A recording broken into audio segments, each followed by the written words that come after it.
pour une troisième année, j'ai la chance d'avoir un partenariat avec Calipies B-Power. Je me suis habillé pour les circonstances et ils m'ont envoyé encore une fois des super beaux cadeaux cette année. Je suis vraiment content de travailler avec eux. C'est une super belle gang. J'adore leurs produits. Puis je vais vous montrer ce que j'ai eu cette année. C'est parti. J'avais ce paquet de boîtes-là qui traînait dans le garage depuis un petit bout. Là, ils m'ont envoyé ça avant même que je reçoive ma motoneige. Je voulais attendre de faire mon wrap, puis après ça, de mettre les accessoires sur la motoneige. Le premier truc que je vais vous montrer, c'est le pare-choc avant, comme ça ici, pour mon backcountry XRS 2024.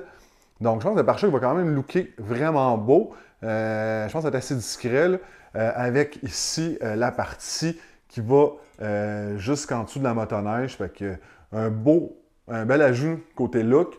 Puis aussi, bien évidemment, un peu de renfort au niveau de la protection de la motoneige à l'avant.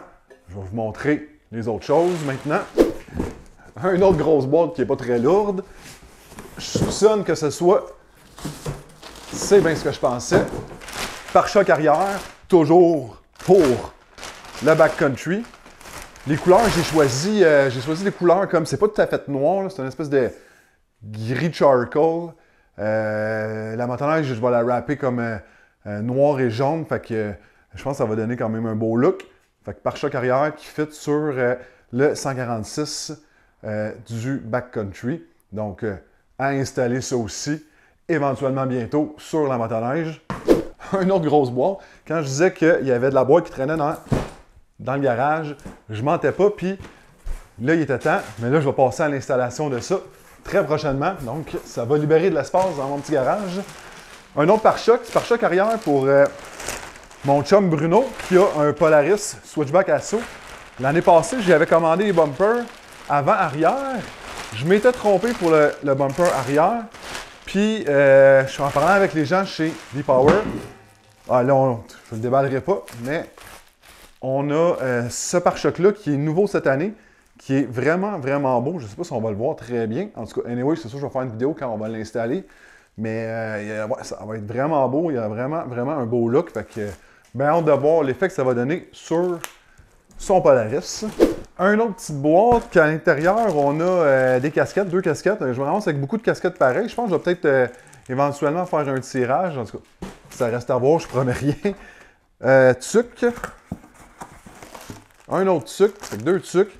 Cool. Puis, la pièce de résistance dans cette boîte-là, des Adventure, anciennement appelées Tête de Cobra, un must. Honnêtement, je suis un fan de ces listes-là. J'en mets systématiquement sur toutes mes motoneiges depuis aussi longtemps que je me souviens. Honnêtement, pour les conditions enneigées, là, quand il y a bien de la neige, mettons, on va dire en hors-piste ou chemin de bois, ça ne change pas grand-chose. Mais dans le sentier, pour protéger la quille du ski, empêcher le louvoiement, avoir une meilleure traction que les listes d'origine, c'est vraiment génial, facile à installer. Je trouve que ça améliore énormément la conduite des motoneiges. C'est un must. Je le dis souvent, je pense que je l'ai déjà dit dans d'autres vidéos, je vais sûrement me répéter, mais je considère que s'il y a une modification à faire sur une motoneige neuve, pour vraiment améliorer le comportement, c'est de choisir des listes qui conviennent à notre type de conduite. Puis pour moi, ça, c'est vraiment ça coche. Encore une fois, je remercie B-Power Calipies pour les super beaux cadeaux. Vraiment hâte d'installer ça sur la motoneige, puis de pouvoir essayer ça. Évidemment, je vais vous faire une vidéo avec le look final sur la motoneige.